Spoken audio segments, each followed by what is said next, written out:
আজকে বিষয়টা যেটা হচ্ছে যে প্রথমে আমরা সবাই এসেছিলাম ওনাদের সঙ্গে আমাদের দলের নেতা তথা আমাদের সকলের প্রিয় দাদা অভিষেক বন্দ্যোপাধ্যায়ের নির্দেশে মানুষগুলি মারা গেছে তাদের পাশে দাঁড়ানোর জন্য ওনাদের নেতৃত্বদের সঙ্গে কথা বলে পরিবারগুলোর পাশে দাঁড়িয়ে পোস্টমর্টমের জন্য যেটুকু করা সবাই পরিচিত।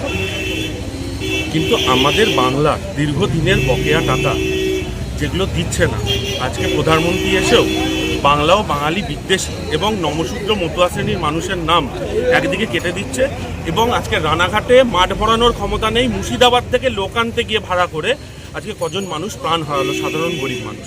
আমরা এই বিষয়ে সুকান্তবাবু এবং শুভেন্দুবাবুকে ধিক্কার জানাতে এখানে এসেছিলাম শক্তিনগর হাসপাতালে। যেহেতু হসপিটাল চত্বরে অনেক রুগী থাকেন এবং মর্গ অনেক মানুষ, তাই আমরা রাস্তার এপাশে দাঁড়িয়েছিলাম। কিন্তু শুভেন্দুবাবুর ইনস্ট্রাকশানে যেভাবে সিআরপিএফ এসে আমাদের ছাত্র রাজনীতির সঙ্গে বা যুবর সঙ্গে যারা সাধারণ ছাত্রছাত্রীরা বা যারা যুব কংগ্রেসের যারা আমাদের কর্মকর্তারা রয়েছে তাদের উপর বেধড়ক লাঠিচার্জ করে এবং বেশ কিছু জন আহত হয়েছেন, বেশ কিছু মোটরসাইকেল ভেঙে দিয়েছে সিআরপিএফ।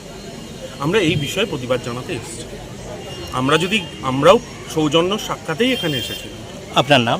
আমার নাম অয়ন দত্ত, আমি নদিয়া জেলা উত্তর সাংগঠনিক জেলা তৃণমূল যুব কংগ্রেসের সভাপতি।